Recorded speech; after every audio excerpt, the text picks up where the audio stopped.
is not that bad. It's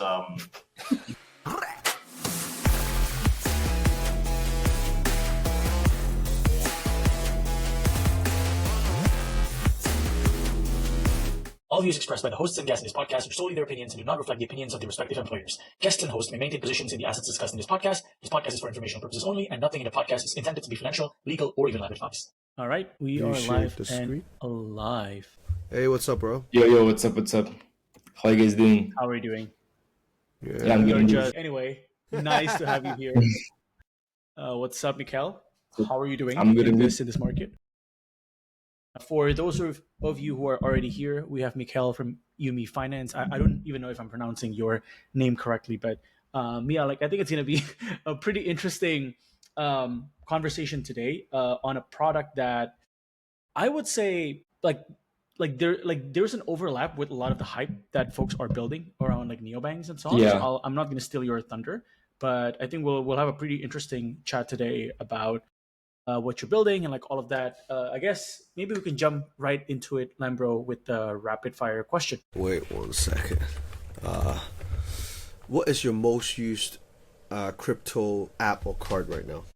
My most used is either Ether.fi or Kast. I think they're both great. I'm waiting for a couple of launches of our partners to try and use them. But I think top 2 on the market right now Ether.fi and Kast. I would say Ether.fi is maybe a bit better because they have more of the ecosystem around the card. All right. What do you think about neobank as a narrative? I think it has a very, very big place in crypto because I feel it's one of the first few narratives where crypto can actually build something tangible and useful, and where it can actually have a chance of fighting against the TradFi companies, because I think a lot of narratives, if you look at DeFi and stuff, then there I think it's going to be very hard, for example, for Aave to replace some huge bank. But then with neobanks, I think for the Revoluts and N26s of the TradFi world, for them it's going to be very hard to onboard kind of the next billion users. But I think for crypto, this is very, very much possible. So it's super interesting. I think it's more than just hype and token prices. Very, very quickly, what's the most expensive items you've purchased with a crypto card? Oh, I think the most expensive is probably a plane flight, 2K or something. Okay. Yeah, and the cashback is definitely good as well. Yeah, I've paid medical bills with the crypto credit card. This is such a life hack, yeah. Okay. Last one before we jump into the intro. I'm just gonna put you on the spot. Klarna USD, are you bullish or not? I'm bullish on Klarna. What Klarna USD has done for Yumi hype, I guess. Okay, that's good. Okay. Yeah. Jeez. Okay. Let's quickly segue then. Let's jump into it. Yeah. Who are you? What's your background and what are you building? So I'm Mikhail, the co-founder and CEO of Yumi Finance. I was started working in fintech, finance, payment orchestration solutions, neobanks. Spent 4 years there, then went into crypto and actually. I'm quite rather new by typical standards. And that's actually in 2021, I've met my current co-founder who introduced me to crypto, to this whole scene. With him, we were building a dev shop together. So we just we're helping different projects, startups in crypto, build, grow, and scale. We've done this for 2 years, and then done some things here and there in 2024 and 2025. Since July, we just winded down the dev shop fully to focus on Yumi. And yeah, well, what is Yumi? Actually, the website is a bit old, so I'm just gonna pitch it now, and then I can maybe, if you guys want, see why we've made a bit of a soft pivot. So you can really think of Yumi as credit as a service on stablecoin rails, and we allow your favorite neobanks, fintechs, crypto cards, payment gateways to issue either buy now pay later style loans or regular credit. And I guess why this specific niche is that if you look at the buy now pay later landscape, then it's quite different in terms of business models. On the one hand, you have Klarna, who's your regular paying for zero interest, and like has like very good revenue, like very good profit as well, good defaults. And then like on the other hand, you have Affirm, and Affirm has like an Affirm Anywhere model where instead of like working with a payment gateway or directly the merchant, Affirm has a Visa issued card, and so like Affirm Anywhere is accepted anywhere basically, right? Makes sense. And for Affirm, the biggest chunk of their income, like 71% of their income, is from interest-based loans actually. So like for Got now, it. we just kind Wait, of also just want to have this. I'll interject a bit so we can set the stage a bit for our like audience. Oh, sure. Can you explain what's the difference between, I guess, buy now pay later and just like credit card debt, right? Because I feel like it's a trend that we understand in fintech. In Web 2, it's been going on, especially amongst Gen Z. Like I've seen the memes of like people buying uh, one sandwich and then they split the payments like five times, right? Like yeah, like if you can just talk about like the non-crypto side, like how is this trend coming alive, and like what's the difference and all of that. Yeah. So basically, I think like from the very kind of bottom, the way that the buy now pay later works, like usual credit card, you like buy a sandwich, then you like pay some interest rate on the purchase. But the way that buy now pay later companies solve this is that they like usually when you check out with like a Visa credit card, the card charges merchants a like 2 to 3% fee. Mm-hmm. So it's more expensive on the Yeah, it merchants, right? The goes like credit for the cards. Yep. issuing bank, yeah, and then buy now pay later they like charge a 6% fee instead usually, and then this fee is what allows them to give you as the customer a zero interest loan. So usually the loan period is very short. It's like usually 6 weeks to 2 months. You pay in multiple installments, um, and they can give you like an interest-free loan because of this higher fee on the merchant. So like essentially the merchant pays for your zero interest loan. So the fee is actually more expensive for the merchants, but I guess the argument is that it opens up the possibility of new buyers that wants Yeah, to buy your yeah, product, but yeah. with loans. The Okay, conversion Oh, rate is much higher, yeah, yeah. yeah. But Got the, it, the got it. usual Okay. check size is like a bit higher though than like $5. so my understanding is it sounds like buy now pay later is product specific, but not credit, like not a credit or person specific. And then there's a different type of fees that is Yeah. based on, but you don't pay interest. You pay upfront fees, but no interest. How does the money flow works actually? I would say like I would correct like the product specific part, and I would say that it's like more merchant specific, since like every BNPL company like they integrate directly with the merchant.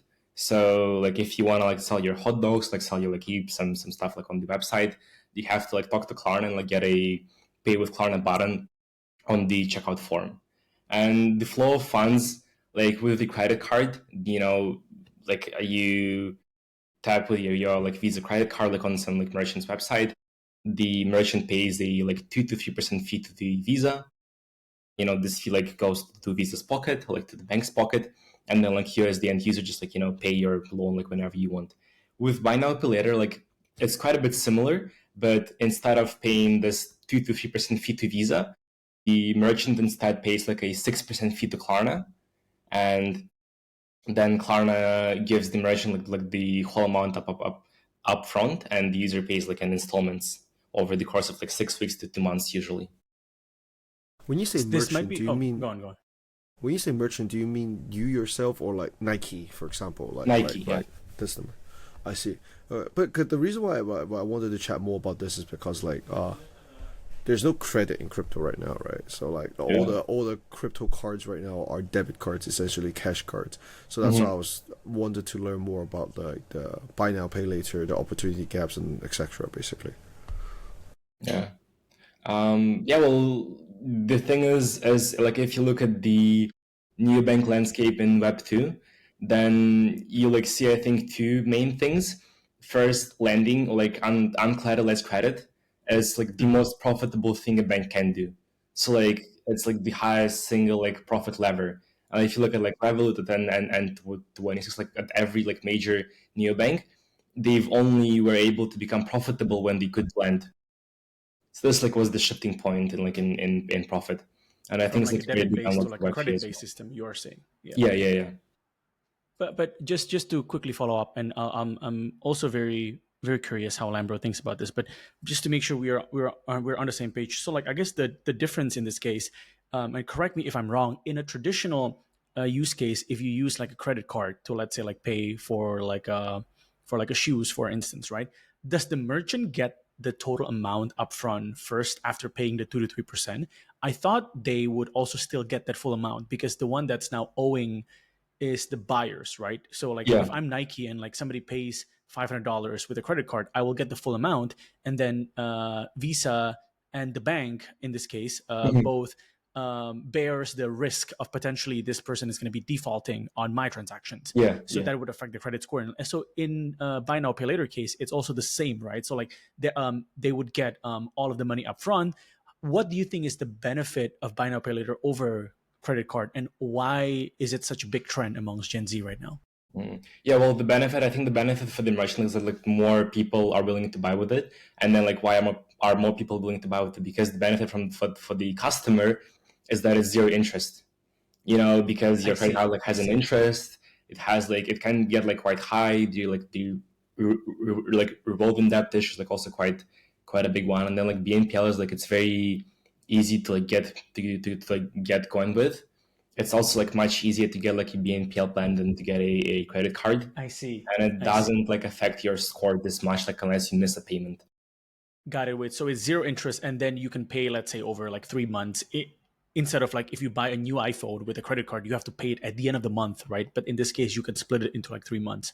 So I guess it also like fixes that. Yeah. I mean, with a card, like you can also like pay it, like for a year, but the longer you pay, like the more interest you have to pay as Yeah. well. Yeah. Yeah. So who sourced the liquidity then? It depends on the BNPL company. Like young ones just like paid, for the liquidity like from their own funds, like from their like raised money or whatever. Then as the company gets like much mature, that they're like usually either like get some like B2B loan, or they like sell the like risk to investors. Can you talk a bit more about that actually? Yeah, like I feel like I've heard something about like asset backed securities or something like that Yeah. when I read yeah, like what does that mean? And yeah.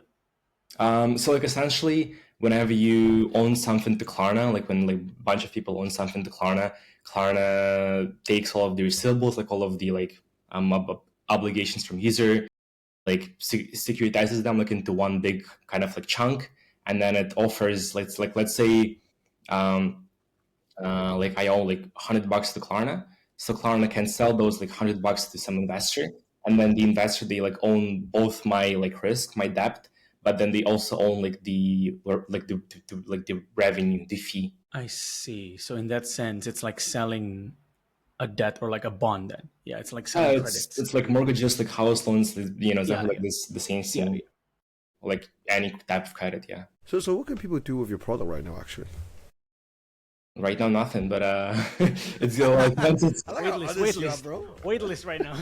waitlist. But yeah, like we're planning to like launch with our first couple of partners around like I would say like Jan to February, and then they will be able to like get credit. They will be able to like do buy now pay later like at some certain merchants. So Just yeah, showing some visualization. Um, yeah, I think you have some rewards. Can you talk a bit more about this? This like sparks my interest. Like, what kind of yield is this? Maybe if you expand yeah, like for our audience here, especially Lambros audience. yeah, a lot of like cards we work with, they have like a vault option. So like essentially when you shop, you can also like earn some money. Like if you spend money like on credit, and then like you can earn while you spend as well. But actually have like a very good answer to like Lemro's question.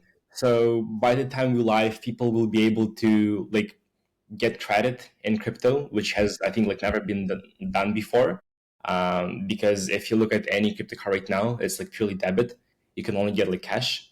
So by the time Yumi launches, it's gonna be like the very first crypto credit card is gonna be available. Are you able to share? I guess like how are you underwriting the risks, or if it's like only like for US like customers to start? Yeah, well, the US would be like too easy, I think, because you have like the credit score, you have like all of the data. So we're going Yep. live in Yep. Brazil, Hong Kong, Singapore, like in a lot of emerging markets. And like there, you also have like a lot of the data about the user. It includes your KYC data, your transaction history with the crypto card, your bank, your assets, your credit score. If you can like provide any like your crypto holdings. Some of like our partners allow you to buy stocks as well. So then, like also your stock holdings and like whatever data we can get essentially. Are you happy because we are uh, crypto people are now poor, so they need to do buy now, pay later? Or are you unhappy because we're poor and we can't buy anything now? Well, like for us, I guess actually like our audience is going to be like mostly Web2 people in the very beginning. So I think those people have like a bit of a more like stable time now. um, They have a bit more money. That's a nice way of saying we broke and they're good. I'm gonna put you on the spot again. Yeah, if like somebody's saying, okay, if I'm a Web2 users, like if I already use Klarna or like Affirm, like why should I switch? I guess like what's the edge there? Is it like the yield? Mm-hmm. I would say like there's two main points. Like first of all, that the like let's say like a person in Brazil, like they don't have access to like Klarna usually, so like they usually use some kind of Brazilian like credit card that like charges them a high interest, and then for like a lot of the Brazilian like neobanks, like neobanks like in general, the UX is like worse than it can be in crypto.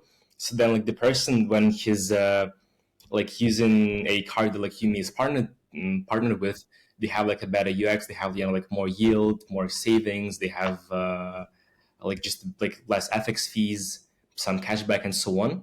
So then they're also like more incentivized. It's like more natural for them while they're like using a certain neobank to also go and like borrow with this neobank as well.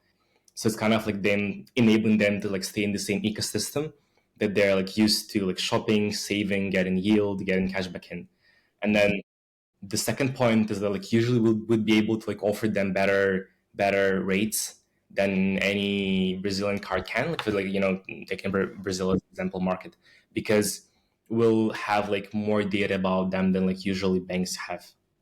Because if like your average, like let's say John in Brazil, like if he holds like crypto, if he holds stocks, if he like has some yield, so on and so forth, like usually like none of the banks allow them to like buy stocks, to buy crypto. So when I go to a bank and when I want to get like a loan, the bank like only knows my salary and maybe like my tax, my rental payments.